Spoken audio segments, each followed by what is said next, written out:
안녕하세요, 여러분. 황현숙입니다. 네, 이번 시간은요, 전산세무 2급 기출문제 이론에 대한 풀이를 같이 해볼까 합니다. 준비되셨으면 시작할 거고요, 여러분. 82회 기출문제입니다. 82회 같은 경우도 합격률이요, 33.93% 정도가 나왔어요. 그래서 평균 합격률 정도는 나왔다라고 보시면 될 것 같아요. 이론적인 부분의 지문은 조금 길었어요, 여러분. 네. 그래서 이론 지문이 조금 길어졌다는 얘기는 여러분들 시험 보실 때 문제를 읽고 정리하는데 좀 시간이 걸렸겠죠. 그래서 이론 지문은 조금 길었던 편이고요. 그리고 전산 실무 같은 경우는 특이점이 있는 문제가 있거나 하지는 않았습니다. 네, 기본적으로 항상 나오는 부분과 관련돼서 나오는 문제들이었기 때문에 큰 특이점은 없어요. 네. 자, 그러면 저희 들어가서 보겠습니다. 자, 첫 번째 문제부터 순차적으로 풀어보도록 할게요, 여러분. 다음은 당좌 자산 중 현금 및 현금성 자산에 대한 설명이다. 틀린 것은? 이라고 묻습니다. 자, 현금 및 현금성 자산에 대한 특징으로 가져가실 때 여러분이 알아두셔야 되는 부분을 얘기한다면 현금 및 현금성 자산은 구조를 들어가서 봤을 때 여러분 일단 현금이라는 부분이 들어가게 되죠. 그래서 현금과 요구불 예금이라는 부분이 더해지게 되고요. 그리고 현금성 자산이라는 부분의 합이 현금 및 현금성 자산이라는 걸 의미하죠. 그리고 현금이라고 하는 부분은 다시 뭐가 들어와요, 여러분? 현금은 우리 일반적으로 통화라고 하는 부분이 있죠, 여러분. 통화. 그래서 한국은행이 발행한 주화나 화폐라는 부분을 쓰고 있는 통화와 통화를 대신해서 쓸 수 있는 통화 대용증권이라는 게 있죠, 여러분. 그래서 통화 대용증권이 무엇이 될 것이다? 현금이 되죠. 그래서 그 부분이 있고요. 자, 요구불 예금. 여러분, 요구불 예금 같은 경우는 우리 대표적인 게 누구인가요? 요구불 예금의 대표적인 건 우리 보통 예금과 누가 있더라? 당좌 예금이 대표적인 부분에 해당이 됩니다.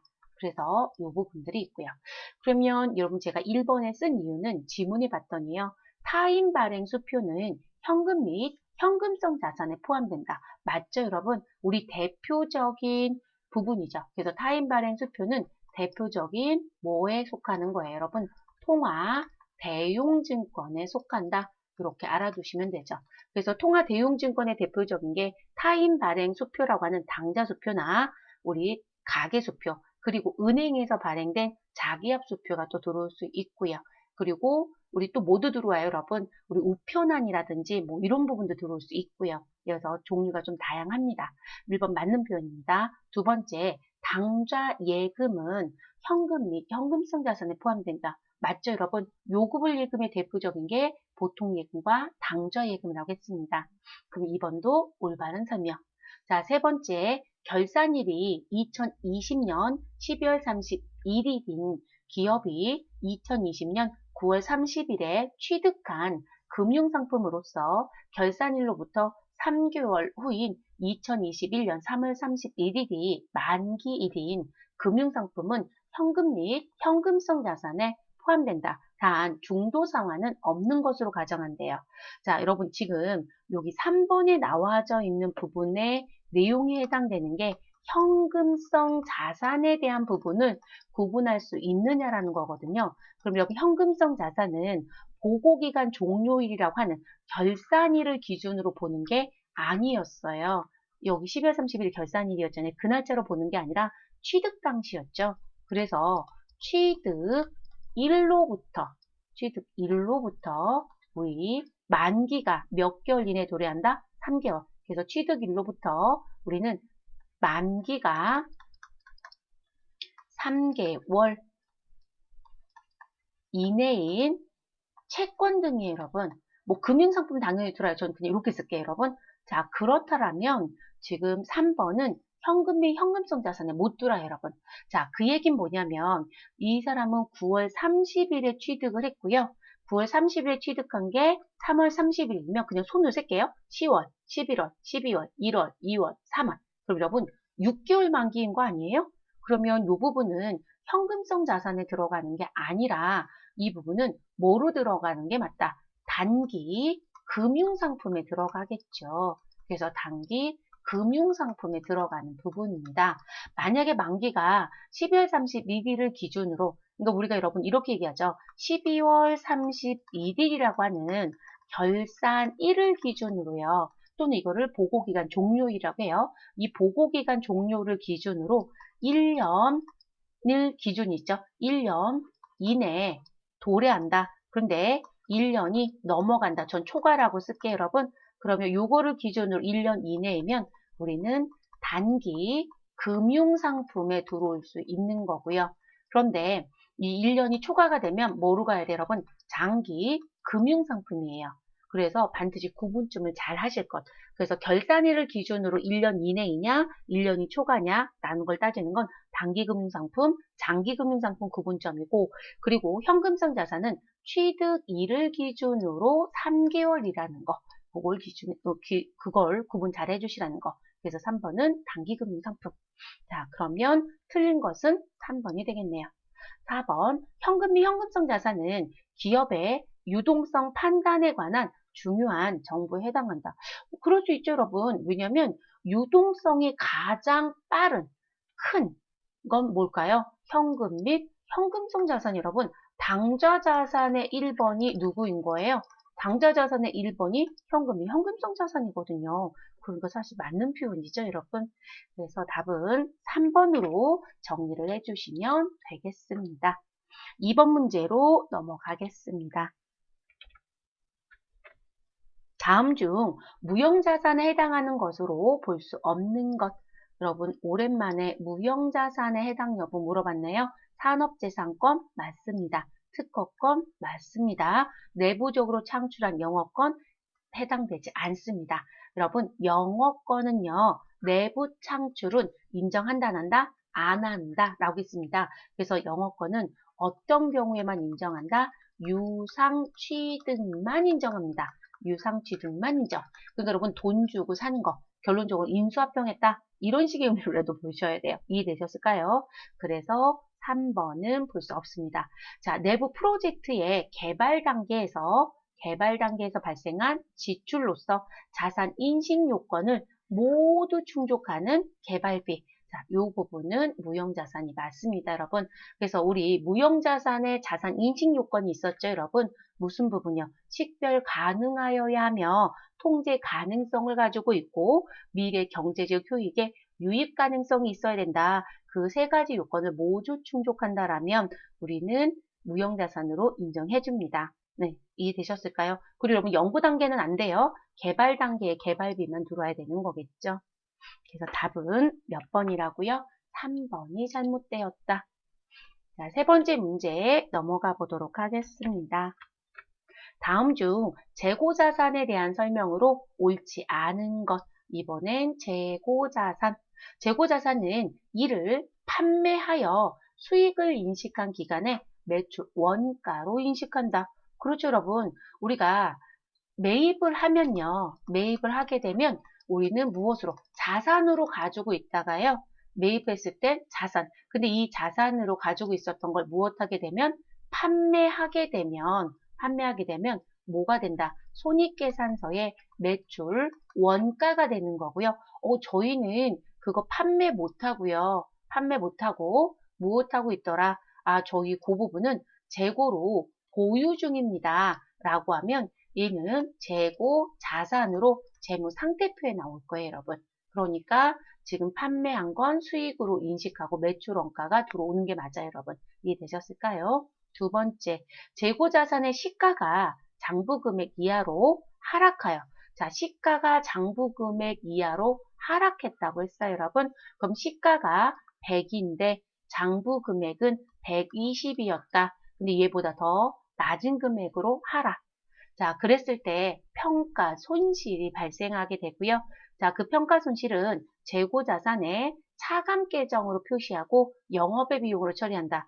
여러분, 재고 자산의 차감 계정으로 표시하는 건 맞고요. 영업의 비용이 아니고요. 매출 원가에 가산하여야 합니다. 그래서 매출 원가로 처리한다. 라는 게 맞습니다. 그래서 2번에 해당되는 부분을 우리가 회계 처리하게 되면 차변에 누가 나올 거고요, 여러분? 재고, 자산, 평가, 손실이라고 하는 계정 과목을 쓰는데요. 이 재고자산 평가 손실의 계정 과목이 매출, 원가에 무엇하는 계정이다? 가산하는 계정으로 여러분이 사용을 해요.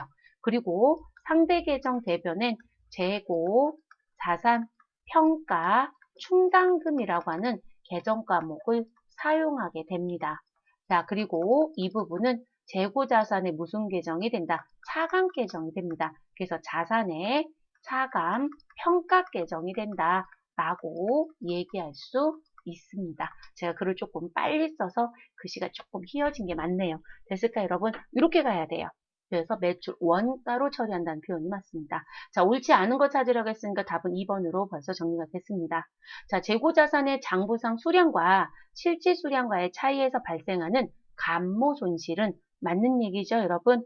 자, 그렇다면 이 감모 손실의 경우 정상적으로 발생한 감모 손실은 매출 원가에 가산을 합니다. 맞아요, 여러분? 그래서 우리가 감모 손실은 정상적이다, 비정상적이다 라는 걸 구분하게 되어 있습니다. 그래서 정상적으로 발생한 감모 손실은 우리가 원가성이 있다고 봐요. 그러니까 원가성이 있음이니까 매출 원가로 보는 거예요. 근데 비정상적으로 발생한 감모 손실은 원가성이 있다고 본다. 원가성이 없다고 본다. 없다고 봐요, 여러분. 그러니까 매출 원가 못 간다고 봐야 되고요. 자, 그러면 네 번째 얘기가 그 얘기입니다. 재고자산의 장부상 수량과 실질 수량과의 차이에서 발생한 감모 손실의 경우 비정상적으로 발생한 감모 손실은 영업의 비용으로 분류하게끔 되어 있습니다. 됐을까요, 여러분? 네, 이렇게 정리가 된다라는 거. 그래서 답은 2번입니다. 자, 4번 문제 넘어가도록 하시고요. 자, 문제 볼게요. 자, 수익에 대한 설명 중 잘못된 것은 수익에 대한 설명. 수익은 재화의 판매, 용역의 제공이나 자산의 사용에 대하여 받았거나 또는 받을 대가의 공정가치로 측정한다. 그렇죠, 여러분. 시장에서 움직이는 가격대로 우리가 돈을 받을 거니까요. 그래서 재화를 팔 수도 있고, 용역을 제공할 수도 있고, 내가 가지고 있는 자산을 사용함에 따라서 우리는 대가를 받을 수도 있는 거겠죠. 두 번째, 용역 제공 거래의 성과를 신뢰성 있게 추정할 수 없고라고 되어 있어요. 발생한 원가의 회수 가능성이 낮은 경우 발생한 비용의 범위 내에서만 수익을 인식한다. 아니, 이건 또 무슨 얘기일까요, 여러분? 자, 지금 나와져 있는 부분에 잘못된 부분 얘기예요. 자, 용역 제공 거래의 성과를 신뢰성 있게 추정할 수 없대요. 아니, 여러분, 신뢰성 있게 추정할 수 없는데 우리 수익 인식할 수 있을까요? 수익 인식 못하지 않을까요? 수익 인식을 못한다고 하면 무슨 얘기냐면 여러분, 우리가 수익을 인식하게 되면 그 수익 인식 부분에 대응되는 무엇도 인식하게 될까요? 비용도 인식하게 된다. 이렇게 보셔야 되거든요. 근데 신뢰성 있게 추정할 수 없다라고 하게 되면 일단 수익 인식에는 문제가 있다. 이렇게 봐주셔야 되는 거예요. 그래서 지금 추정할 수 없고요. 발생한 원가의 회수 가능성이 낮은 경우 발생한 비용 범위 내에서만 수익을 인식한다고 하는데 사실상 여러분 비용 같은 경우는요. 수익이 인식되는 기간에 비용을 인식한다라고 하지 비용을 인식하게 되면 수익을 인식한다는 표현을 쓰지는 않아요, 여러분. 그래서 지금 4번에 나온 부분은 어순 자체가 조금 잘못되어 있다라는 표현이 조금 나와지고요. 그래서 수익을 인식하면 그 인식한 기간에 걸쳐서 무엇한다? 비용도 같이 인식이 되는 게 맞거든요. 그리고 추정할 수 없다라면 수익을 인식할 수 없기 때문에 우리는 비용 인식할 수가 없어요, 여러분. 그래서 이 문구 자체는 사실상 인정이 되지 않는 부분입니다. 그래서 용역 제공 거래의 성과를 신뢰성 있게 추정할 수 없고 발생한 원가의 회수 가능성이 낮다라고 하게 되면 우리는 아예 인식하지 않는다. 네, 수익은 인식하지 않는다. 그러면 수익을 인식하지 않으면 비용도 인식할 수 없는 거예요. 이해되셨을까요? 그래서 2번의 표현은 잘못된 표현이라고 봐주셔야 되겠습니다. 그래서 인식하지 않는다. 세 번째, 이자 수익은 원칙적으로 유효이자율법을 적용하여 인식하는 게 맞습니다. 그래서 유효이자율법을 적용하여 발생 기준에 따라 인식한다. 맞고요. 네 번째, 성격과 가치가 유사한 재화나 용역 간의 교환은, 여러분 성격과 가치가 유사하다라고 하는 얘기는 다른 말로 얘기하면 동종자산의 무엇이다 또는 용역에 대한 부분의 무엇이다? 교환이에요. 그래서 동종자산 또는 동종의 성격으로 볼 수 있는 용역 간의 교환입니다. 그러면 동종의 교환은 우리 무슨 부분이 생기지 않는다? 수익이라는 부분이 생길 수 없다라고 얘기해요. 이게 어려우시면 어떻게 생각하시는 게 좋으시냐면 우리 여러분 유형자산을 배우신 적이 있을 거예요. 그럼 유형자산에 가면 동종자산 교환이라는 게 있고 이종자산 교환이라는 게 있어요. 여러분 동종은 유사하다, 성격이나 가치가 유사하다는 표현이에요. 그러면 동종자산의 교환이 나오게 되면 무엇하지 않는다? 우리는 유형자산 처분 손익은 인식한다, 안 한다? 안 한다. 이렇게 배웠어요, 여러분. 유형자산 처분 손익이 안 나온다는 얘기는 수익이나 비용이 아예 안 들어온다는 얘기예요. 지금 수익 얘기를 하고 있지만. 근데 이종자산의 교환은 전혀 다른 거라고 봐요. 가치도 다르고요. 그럼 그 경우에는 유형자산 처분 손익을 인식한다, 여러분. 그러니까 지금 4번의 내용은 동종 쪽에 들어가는 부분이기 때문에 수익은 인식하지 않는 게 맞아요. 됐을까요? 그래서 4번 표현 맞습니다. 그래서 답은 몇 번이다? 2번에 대한 내용입니다. 4번 문제 조금 어려웠어요, 여러분.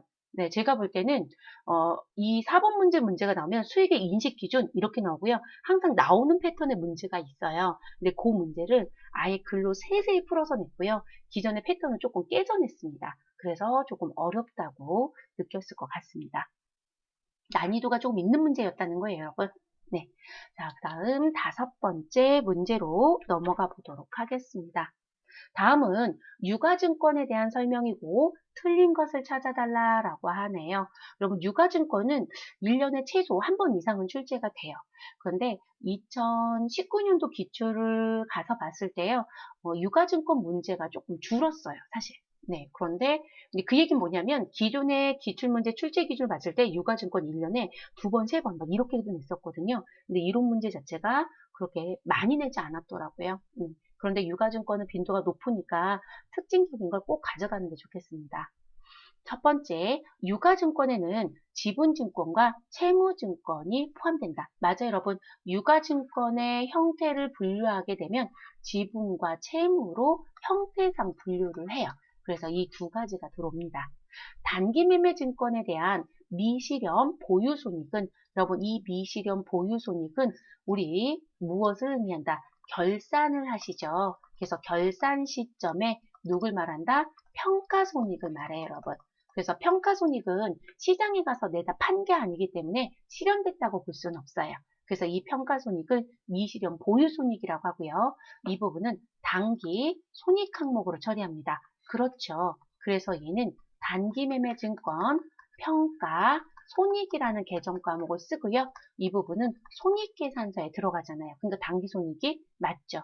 그리고 영업하고는 관계가 없기 때문에 우리는 영업의 손익으로 처리합니다. 세 번째, 매도 가능 증권에 대한 미실현 보유손익은 기타 포괄 손익 누계액으로 처리한다. 맞습니다, 여러분. 그래서 매도 가능 증권과 관련된 부분은 손익계산서가 아니라 재무상태표에 누구로 분류가 된다? 자본으로 분류가 된다는 게 특징입니다. 네 번째, 만기가 확정된 채무증권으로서 상환금액이 확정되거나 확정이 가능한 채무증권을 만기까지 보유할 적극적인 의도와 능력이 있는 경우에는 매도 가능 증권으로 분류한다. 아니요, 여러분. 이 경우에는 무엇으로 분류한다? 만기 보유 증권으로 분류합니다. 우린 매도 가능 증권이다라고 하는 이 매도 가능 증권에 대한 부분은 여러분 무슨 특징이 있다? 단기도 아니고 그리고 만기도 아니고 지분법 적용 투자 주식에도 못 들어가고, 그러니까 어디에도 못 들어가는 유가증권이에요. 그런데 나는 무엇하겠다? 장기간 보유할 거고요. 그리고 언제든지 장기간 보유는 하지만 언제든지 무엇할 수 있다? 나 매도할 수 있어. 그래서 매도가 가능해. 이런 유가증권을 매도 가능 증권이라고 해요. 그래서 4번의 설명은 만기 보유증권에 대한 설명입니다. 그래서 틀린 건 4번입니다. 5번째 문제로 들어가 보도록 하겠습니다. 다음은 변동비에 관한 설명과 도표이다. 요 그래프를 줬다는 얘기고요. 잘못된 것은? 라고 묻습니다. 자, 조업도 변동에 비례하여 총 원가가 변동하는 원가를 말한다. 맞습니다, 여러분. 변동비는 여기 나와져 있는 그래프처럼 이렇게 조업도가 증가함에 따라 총원가도 증가하고 조업도가 감소함에 따라 총원가도 감소하는 부분, 그리고 조업도가 0이었을 때 총원가도 0인 부분을 변동비라고 합니다. 두 번째, 단위당 원가는 조업도 변동에 관계없이 일정하다. 그렇습니다. 비례적으로 증가하기 때문에 여러분, 조업도가 증가하든 감소하든 우리 단위당 원가, 단가는 일정하다라는 게 특징입니다. 세 번째, 변동비의 총 원가는 조업대에 따라서 다음과 같이 발생한다. 제가 조금 전에 말씀드렸던 이런 그래프가 나온다는 거죠. 맞습니다.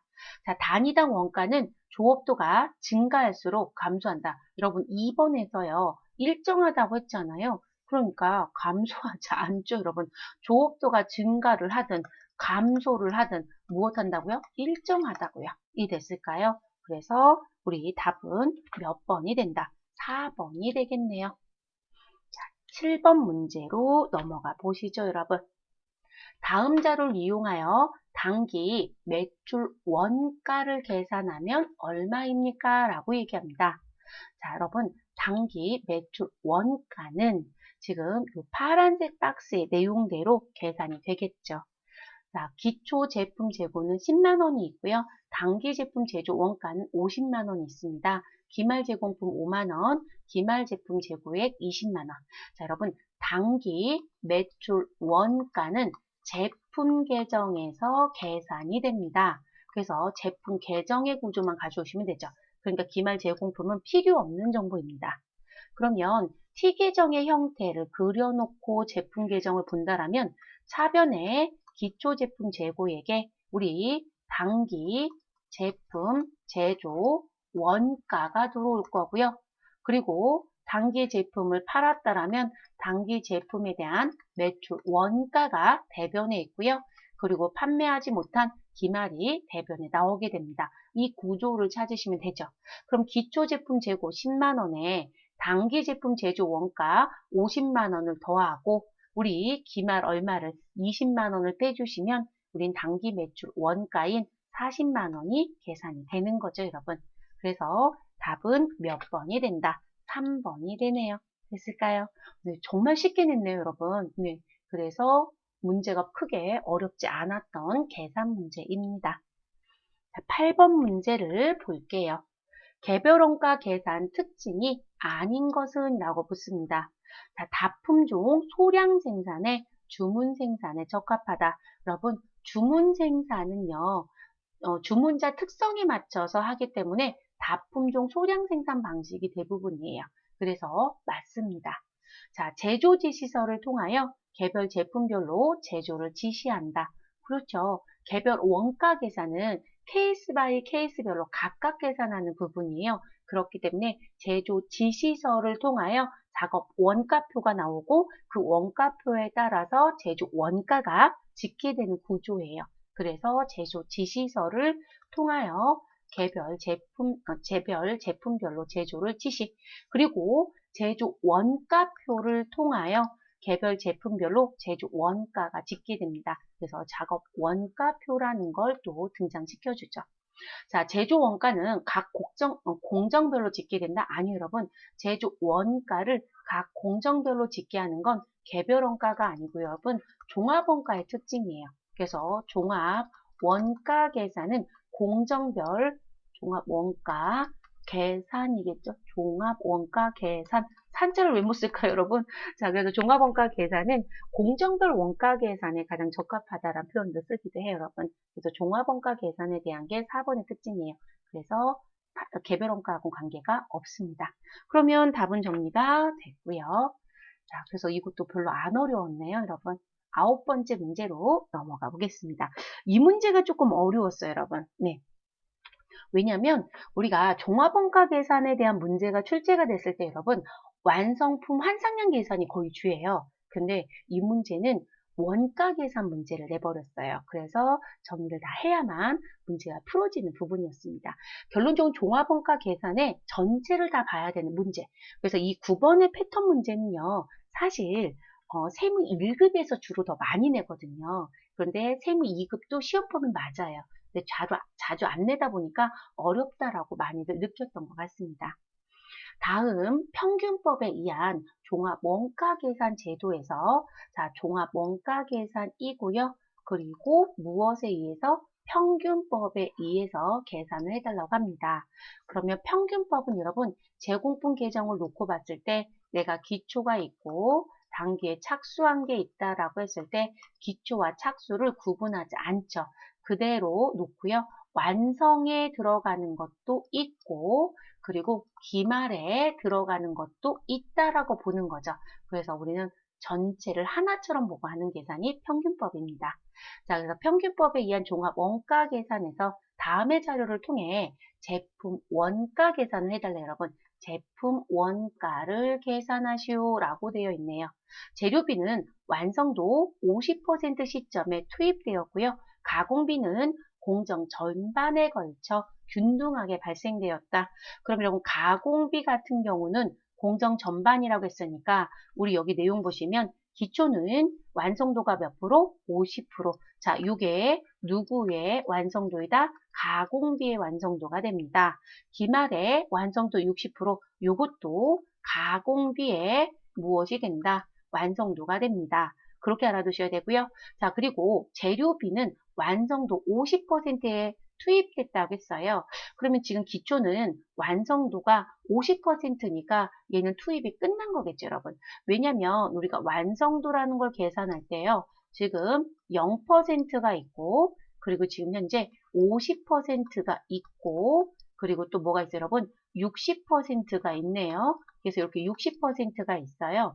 그럼 지금 재료는 언제 투입했다는 얘기예요, 여러분? 재료비는 지금 현재 재료비 같은 경우는 언제 투입을 했다? 50% 시점에 투입을 한 거예요. 그러면 기초도 50%니까 재료비의 완성도는 제가 요건 가공비 거라고 했잖아요, 여러분. 요게 가공비 거. 그럼 재료비의 완성도는 몇 %다? 더 추가 투입할 거 없어요, 여러분. 100%이고요. 자, 그리고 기말에 해당되는 완성도에 대한 부분도 지금 보시면 지금 언제까지? 기말은 60%까지 완성되어 있어요. 이 얘기잖아요. 그러면 재료는 투입이 끝났다는 얘기죠. 그럼 재료비의 완성도가 몇 프로이다? 100%다. 자, 요거까지 검토를 했어야 되는 부분이에요. 됐을까요? 그래서 이제 요 얘기가 끝났고요. 자, 그리고 그 다음 제가 아까 뭐라고 말씀드렸냐면 평균법은 기초와 착수에 대한 부분을 구분하지 않고 전체를 하나로 보아서 완성과 기말에 모두 다 들어간다. 이렇게 보는 거라고 했어요. 그러면 여러분 원가 계산할 때 지금 여기 발생된 비용에 가서 봤더니 재료비와 가공비가 있어요. 그러면 기초와 단기 제조 원가 그러면 이 부분이 기초이고 얘가 착수잖아요. 그럼 이 부분을 무엇해라? 두 개를 모두 다 더한 부분을 총원가로 모아서 계산하셔야 돼요. 원가 총액은 이 두 개 합을 가지고 계산한다. 이것도 숙지를 했어야 되는 부분이겠네요. 그러면 저희는 계산을 순차적으로 한번 해보도록 할게요, 여러분. 자, 저는 화면 하나를 좀 띄워볼게요. 자, 그럼 지금 완성품 환상량을 계산해야만 제품의 원가를 계산할 수 있어요, 여러분. 지금 문제는 완성품 환상량을 계산해달라고 한 게 아니라 제품의 원가를 계산해달라고 했어요, 여러분. 그럼 완성품 환상량, 재료비와 가공비 계산을 먼저 해볼게요. 자, 그럼 재료비는, 자, 여러분 지금 평균법에 의한 환상량 계산은 어떻게 하죠, 여러분? 평균법에 의한 환상량은 어떻게 계산한다? 환상량은 우리 완성품 수량에, 저 수량자는 안 쓸게 여러분. 완성품 수량에 우리 누구요? 기말 제공품 환산량을 무엇한다? 더해서 나오는 거죠. 됐을까 여러분? 자, 그러면 완성 수량은 400개입니다. 400개에 우리 200개, 제가 아까 재료비 얼마라고 했어요 여러분? 100%. 그럼 200개 곱하기 100% 하시면 재료는 200개가 되니까 재료비의 완성품 환산량은 600개가 됩니다. 자, 가공비입니다. 가공비는 지금 완성품 수량 400개에 우리 가공비의 완성도는 60%입니다. 그럼 여러분 가공비는 200개 곱하기 60% 하시면 얼마나 여러분? 120개잖아요. 그래서 120개를 더한 거죠. 그래서 520개가 나옵니다. 됐을까요? 자, 요 설명은 아까 미리 말씀드린 부분. 우리 기말 제공품의 완성도가 몇 프로? 60%이므로 재료비는 50% 시점에 투입했으니까 완성도는 몇 프로가 된다? 100%인 거예요. 그러니까 그거를 이해했어야 된다는 거죠. 자, 이게 여러분 만약에 재료비가요. 완성도 50%가 아니라 70%에 투입합니다. 라고 하면 여러분 재료비의 완성도는 0%가 되는 거예요. 그래서 이게 되게 중요해요. 그래서 항상 글의 내용을 정확하게 보실 것. 자, 단위당 원가 계산해야 되죠. 물량 흐름 나와 있고 완성품 환산량 계산했으면 우리는 발생된 총원가를 기준으로 무엇 해야 된다? 원가 계산을 합니다. 그럼 단위당 원가는 기초 제공품 원가와 당기에 착수된 당기 제조 원가의 합을 가지고 무엇해라? 완성품 환산량으로 나눠주셔라. 그게 단위당 원가가 됩니다.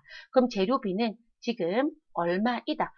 8만원에 10만원 더하면 재료비는 얼마? 18만원을 가지고 계산할 거고요. 가공비는 10만원에 16만원 더해주시면 26만원을 가지고 계산해야 되겠죠. 그래서 18만원 나누기 우리 얼마이다? 600개로 나눠주시면 300원이 나오고요. 가공비는 26만원 나누기 우리 520개 하시면 500원이 나오게 됩니다. 됐을까요, 여러분? 자, 그럼 이제 제품의 원가. 제품의 원가는 완성품 수량이죠, 여러분. 자, 완성품 수량은 400개입니다. 그래서 완성품 수량 곱하기 단위당 원가가 됩니다. 자, 완성품 수량은 지금 재료비도 400개이고 가공비도 400개 동일합니다. 그럼 400개에 곱해지는 단가만 정리하시면 되니까 재료비 단가는 얼마? 300원. 가공비 단가는 얼마? 500원. 두 개를 더해서 800원을 그냥 곱해버리는 게 낫죠, 여러분. 왜냐면 400개 곱하기 300원 더하기 400개 곱하기 500원 해서 더하기보다는 그냥 한 번에 곱하는 게 편하지 않을까요? 그래서 완성품 수량 400개 곱하기 800원을 해주시면 32만 원이 나오게 됩니다. 됐을까요, 여러분? 그래서 답은 32만 원이에요. 근데 여러분 지금은 제품 원가라고 했으니까 여길 계산했던 거예요. 제품 원가. 근데 여러분 기말 제공품 원가를 계산할 수도 있어요. 그럼 기말 제공품 원가는 우리 재료비에 기말 제공품은 몇 개였죠? 200개. 가공비에 기말 제공품에 대한 건 몇 개였죠? 120개. 이거 갖고 하셔야 돼요. 그래서 이 문제가 변형이 되면 기말 제공품에 대한 원가를 계산해달라 라고 하면 여러분 지금 완성품 수량의 단위당 원가에 숫자가 같았기 때문에 저는 단가를 더해서 갔지만 여러분 그렇게 하시면 안 되세요. 자, 재료비 같은 경우는 지금 기말 제공품 완성품 환상량이 있죠. 그러면 완성품 환상량으로 보는 게 200개였어요. 그러면 200개에 곱해지는 단가는 300원인 거고요. 300원. 자, 그리고 여러분 가공비 같은 경우는 우리 200개 곱하기 60%니까 120개만 완성된 거예요. 그러니까 120개 곱하기 얼마이다? 우리 500원을 곱해주는 거예요. 그래서 기말 제공품 원가는 각각 계산해서 두 개의 금액을 무엇하셔라? 합산하셔야 되는 거예요. 조심하실 것. 근데 문제라는 게 꼭 하나의 문제로 내지는 않아요. 지금 같은 경우는 제품 원가니까 이렇게 얘기했지만 됐을까요? 그래서 우리 답은 지금 32만 원인 거니까요. 몇 번이 답이 되는 건가요, 여러분? 우리는 1번이 답이 되네요. 되셨을까요? 자, 그러면 이제 우리 10번째 문제로 넘어가 보도록 하겠습니다. 공동품 문제가 출제가 됐네요. 자, 다음 중 공동품에 대한 설명으로 옳지 않은 것은 여러분 공동품은 다른 말로 얘기하면 불량품을 얘기하게 됩니다. 불량품. 자, 불량품이니까 여러분 생산하는 과정 중에 불량이 날 수도 있겠죠. 그래서 이 불량품을 얘기할 때도 정상적으로 발생할 수 있는 정상공손이 있을 수 있고요. 그리고 비정상적으로 발생될 수 있는 비정상 공손이 있을 수도 있습니다. 1번 공손품은 폐기되거나 정규 가격 이하로 판매되는 품질 표준 미달의 불합격 생산물을 말한다. 그렇죠, 여러분. 불합격품을 말해요. 그래서 제가 불량품이라는 표현을 쓴 거예요. 맞는 표현이고요. 정상 공손은 능률적인 작업 조건 하에서도 발생되는 공손을 말한다. 그럼 정상 공손의 의미가 뭐냐면 내가 아무리 생산 활동을 잘 해도 우리가 소위 말해서 여러분 품질 관리를 한단 말이에요. 그래서 우리가 육식음화 활동도 하고요. 그런데 품질 관리를 아무리 잘해도 불량이 나오는 게 있더라는 거예요. 그래서 우리는 지금 품질에 대한 부분의 불량률을 계산해 보니 0.0001%가 있다. 그러면 실제 회사에서 업무하는 과정 중에서 나오는 부분인 거예요. 그래서 능률적인 작업 조건 하에서도 발생할 수는 있어요. 그런 걸 정상공손이라고 합니다. 그런데 비정상공손 같은 경우는 여러분 작업 환경에서 나오는 건 맞는데요. 이거는 지속적으로 나오는 게 아니에요. 일시적이고 우발적인 상황이 많아요. 그래서 일반적으로 비정상공손은 만약에 제가 주류를 판매하는 회사였다. 생산해서 판매하는 근데 배송하는 과정이나 우리가 공장에서 창고로 이동하는 과정에 교통사고로 인해서 주류가 파손이 됐다. 근데 여러분 그게 매일 나올까요? 아니죠. 그런 게 비정상공손으로 볼 수 있는 거예요. 또는 제가 이제 공손이지만 그런 걸 비정상적이라고 보시라는 거예요. 그럼 공손은 생산하는 과정 중에 나오는 거니까 우리가 생산하는 과정 중에 갑자기 전력이 끊겼다거나 또는 무슨 부분 비가 갑자기 너무 많이 와서 공장에 물이 들어와서 지금 생산하는 과정 중에 문제가 생겼다거나 그런 식의 관점이라고 보시면 돼요. 그래서 우발적이고 일시적인 현상들이 조금 많습니다. 자, 제조 활동을 효율적으로 수행하면 방지할 수 있는 공손을 말한다. 그렇죠, 여러분. 비정사는 만약에 비가 많이 온다면 저희가 지대가 높게 만들었다면 비가 안 들어올 수도 있겠죠.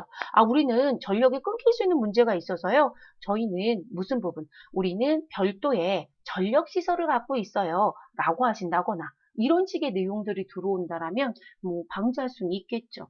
근데 그게 과연 방지가 될 수 있을까 싶기는 합니다. 근데 지금 옳지 않은 걸 찾으라고 했으니까 3번은 뭐 효율적인 수행을 하면 방지할 수 있다. 이 표현이 무조건 잘못됐다고 하기는 어렵습니다. 그래서 3번도 일단 가져갈 수 있는 부분이고요. 네 번째, 비정상 공손의 허용 한도는 품질 검사를 기준으로 하여 품질 검사에 합격한 합격품의 일정 비율로 정한다. 여러분 지금 이 10번에 나온 부분의 내용은요.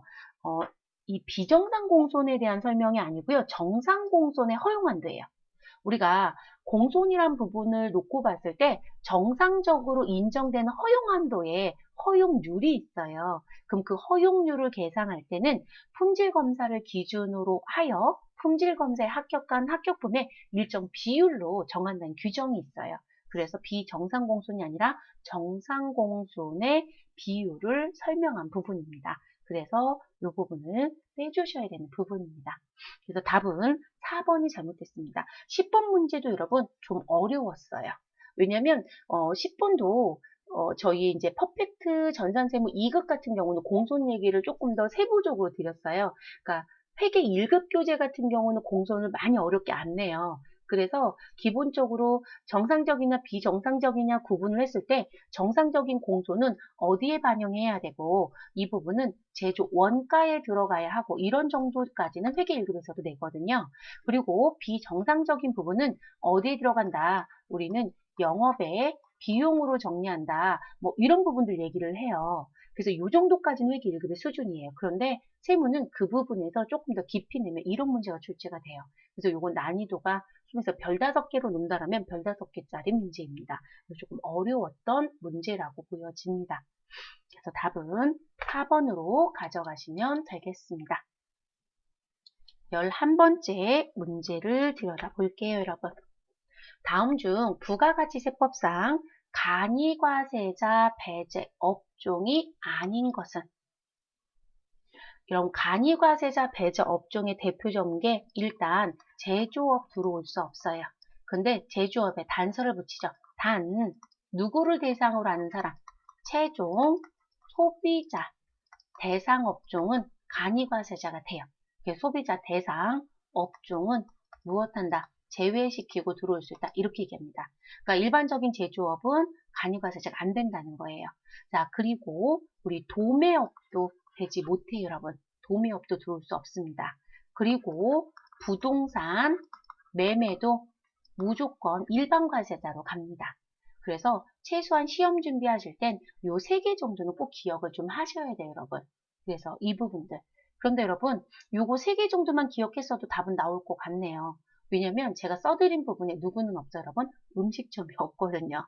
자, 그리고 여러분 이 부동산 매매나 도매나 제조가 있고요. 그리고 또 하나 지금 나와져 있는 광업도 간이과세자가 안 돼요, 여러분. 네. 그래서 부동산 매매, 이런 부동산 임대는 간이과세자가 될 수 있어요. 국가가 지정하는 특정이 아니면 부동산 임대는 간이가 됩니다. 자, 우리 부동산 매매가 안 되는 거고요. 도매업 안 돼요, 여러분. 도매업 안 되는 거고요. 근데 재생용 재료 수집이나 판매업은 돼요, 여러분. 이거는 무슨 얘기시냐면 고물상이요. 우리 고물상이 이런 부분이거든요. 그래서 고물상은 간이과세자가 됩니다. 자, 광업 안 되고요. 그리고 음식점업은 간이과세자가 됩니다. 그래서 1번이 답이 되네요. 그래서 지금 이렇게 써드린 4개 정도는 기억하실 것. 아유, 공부를 난 더해서 더 기억할래요? 상관은 없어요, 여러분. 그런데 1번은 우리 간이과세 무조건 되는 거니까 문제가 되지 않습니다. 자, 12번째 문제로 넘어가 보도록 하겠습니다. 다음 중 소득세법상 사업소득 금액 계산 시 필요 경비에 산입되는 항목은, 여러분 요 얘기는 필요 경비에 인정되는 건 이런 표현이 됩니다. 자, 면세사업자가 부담하는 부가가치세 매입세. 여러분 부가가치세 매입세액 면세사업자는 공제받을 수 있어요, 없어요? 공제 못 받아요, 여러분.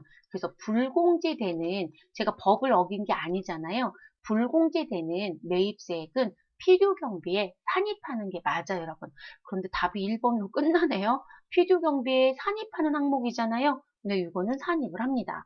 그럼 여러분 이걸 다른 말로 바꿔서 내면, 아, 우리는 접대 목적으로 구입했던 부분에 대한 부가가치세 매입세 이렇게 낼 수도 있겠죠. 근데 그거는 그냥 접대비로 회계 처리할 거예요, 여러분. 그러니까 당연히 필요경비 산입이 되는 거겠죠. 두 번째, 업무와 관련하여 고의 또는 중대한 과실로 타인의 권리를 침해한 경우에 지급되는 손해, 배상금. 여러분, 업무와 관련된 건 맞는데요. 고의 또는 중대한 과실이에요. 이거는 실질적으로 업무적으로 문제가 있다는 얘기 아니에요? 자, 일을 하는 과정 중에 불가피하게 발생된 건 맞겠지만 고의나 중대한 과실은 우리 실질적으로 문제가 있는 겁니다. 이 부분은 필요경비에 산입할 수 없어요, 여러분. 네, 들어올 수 없고요. 자, 초과 인출금에 대한 지급 이자도 인정되지 않습니다. 여러분, 개인 사업자 같은 경우는요, 가지급금이라는 표현을 쓰지 않아요. 사업자가 회사에서 돈을 가져가도 우리가 출장여비는 당연히 가지급금을 쓰겠지만, 그러면 개인 사업자인 대표이사도 먹고 살아야 되잖아요, 여러분. 소위 말해서 사장님이요. 근데 이 사장님은 회사에서 월급을 가져갈 수 없거든요. 자, 제가 월급을 가져갈 수 없다는 건 대표이사의 급여라고 하는 건 필요경비 인정이 안 돼요. 근데 월급날이 되면 이 사람도 먹고 살아야 되니까 돈을 가져가죠. 그래서 이 대표이사는 회사의 돈을 무엇할 수 있다? 인출할 수 있다. 그래서 우리가 돈을 인출해 가면 차변에 인출금이라고 쓰시고요. 대변엔 돈 가져갔으니까 현금 등이라고 쓰시면 되거든요. 그럼 이 인출금이 누구보다 더 넘치면 안 되냐면 자본을 넘쳐선 안 돼요, 여러분. 그러면 왜냐면 자본은 내가 가지고 있었던 자산에서 부채를 뺀 게 자본이에요. 그럼 이 자본을 빼갔다는 얘기거든요. 그런데 내가 인출을 너무 많이 해서 이 자본보다 더 많은 돈을 가져가면 초과 인출금이 생겨요. 그럼 이 초과 인출금이 발생하게 되면 결론적으로 빚을 내서 가져갔다는 얘기가 되잖아요. 그럼 여러분 빚을 냈으면 부채가 있네요. 그럼 부채가 있으면 여러분 은행에 저는 이자를 지급한 게 있을까요? 없을까요? 있죠. 근데 이 이자 비용은 세법에서 지급 이자라고 얘기하거든요. 근데 그 이자 비용이 인정이 안 돼요. 그래서 나오는 부분. 그래서 초과 인출금에 대한 지급 이자라는 표현은 이런 의미를 얘기합니다.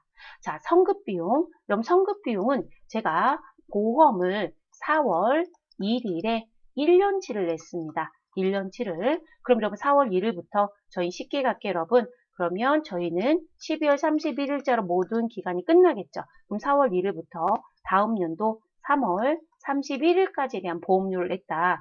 그러면 4월 1일부터 12월 31일까지는 단기의 비용이 맞죠, 여러분.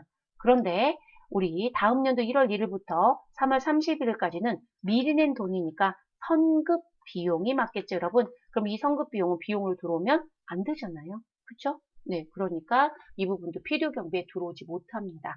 여러분, 필요경비라는 게 회계학적으로 얘기하면 비용이에요, 여러분. 그래서 회계에서 비용으로 얘기하는 게 소득세에서 뭐라고 얘기한다? 필요경비라고 얘기하죠. 네, 그 부분.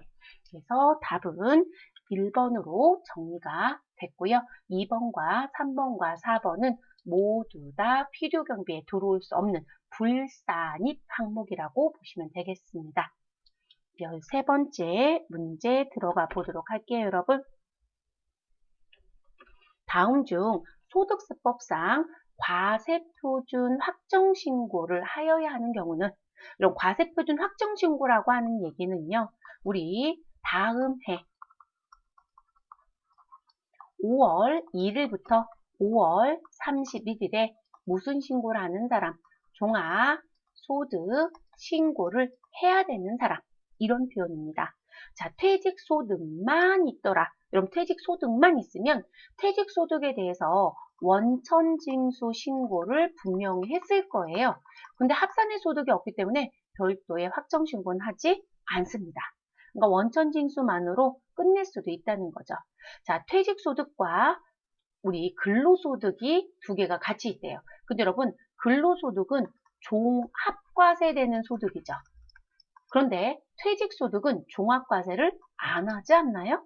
그렇죠. 분류과세되는 소득이잖아요. 그럼 두 개를 합산할 이유가 있다, 없다? 없죠, 여러분. 그래서 이 부분도 확정신고를 하지 않습니다. 세 번째, 근로소득과 보통예금 이자 150만 원. 자, 14% 원천징수세율 적용 대상이 있는 경우. 자, 이런 보통예금 이자입니다. 자, 그러면 여러분, 이자소득과 배당소득을 합쳐서 우리는 금융소득이라고 했습니다. 그럼 금융소득 얼마요? 2천만 원 이하이면 우리는 무엇 된다고 했어요, 여러분? 분리과세됩니다. 라고 얘기했잖아요, 여러분. 그럼 이 150만 원이니까 분류과세 소득이죠. 그렇기 때문에 근로소득만 있는 거예요. 그러면 이 부분도 우리 확정신고를 하지 않습니다.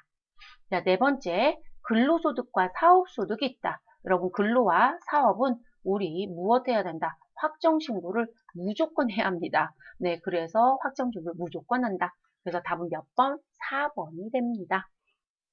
그러니까 여러분, 이 확정신고하는 사람들은 우리가 정해져 있어요, 여러분. 그래서 그 조건들. 그런데 우리가 이 종합소득 신고를 한다라고 하시면 이 종합소득 신고에 들어가는 부분은 누구는 들어가지 않냐면 일단 분류과세되는 소득에 해당되는 부분. 그러면 분류과세되는 소득이 퇴직하고 누가 있어요? 양도가 있죠, 여러분. 그러면 퇴직과 양도가 근로하고 같이 있었다. 그러면 안 들어가는 거예요.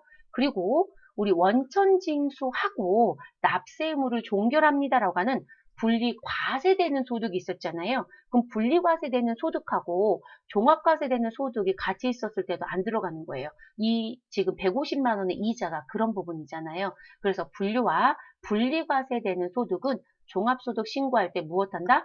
제외되는 거예요. 쉽게 생각하시면. 그래서 그걸 따져보셔야 되겠죠.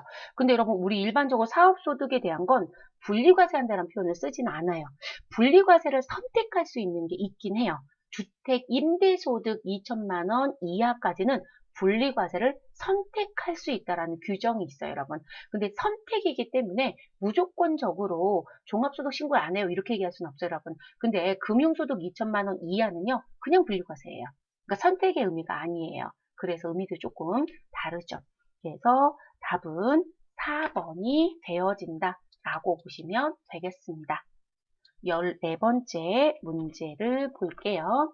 다음 중 부가가치세법상 영세율과 면세제도에 대한 설명으로 옳지 않은 것은 라고 묻습니다. 자, 국내 거래도 영세율 적용 대상이 될 수 있다. 맞아요, 여러분. 국내 거래도 영세율 됩니다. 그 부분의 대표적인 게 나는 내구 신용장 거래를 하였다. 또는 구매 확인서 거래를 하였다. 라는 부분이 가장 대표적인 거래이죠. 두 번째, 면세사업자는 재화의 매입으로 부담한 매입세액을 환급받을 수 없다. 맞아요, 여러분. 면세사업자는 우리 매입세액은 뭐가 된다? 불공제 사유가 되죠. 이유는 매출세액이 있는 경우에만 공제가 되기 때문에 환급받을 수 없다는 표현, 공제받을 수 없다는 표현 맞습니다. 면세 포기를 신고한 사업자는 신고한 날로부터 몇 년 동안 3년간 부가가치세를 면제받지 못합니다. 네, 3년간 받지 못해요. 네 번째, 면세사업자가 영세율과 면세를 동시에 적용할 수 있는 재화를 공급하는 경우에는 영세율을 적용한다? 아니요, 여러분. 우리가 영세와 면세가 동시에 나오잖아요. 그럼 내가 영세를 적용하려면 제가 무슨 신고해야 될까요? 면세 포기 신고를 하셔야 돼요. 면세 포기를 신고하면 뭐가 되죠, 여러분? 이 사람은 과세사업자가 되는 거예요, 쉽게요.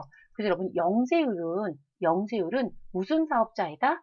영세율은 과세 사업자예요. 그래서 과세 사업자 중 영해세율을 무엇할 수 있다? 영해세율을 적용할 수 있다. 이렇게 가는 거거든요. 그래서 면세 포기를 하지 않는다라면 영세율 적용은 할 수 없습니다, 여러분.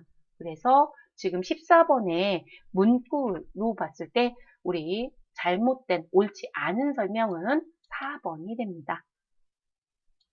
마지막 15번째 문제 볼게요, 여러분. 다음 자료는 2020년 2기 확정신고 기간의 자료이다 라고 되어 있습니다.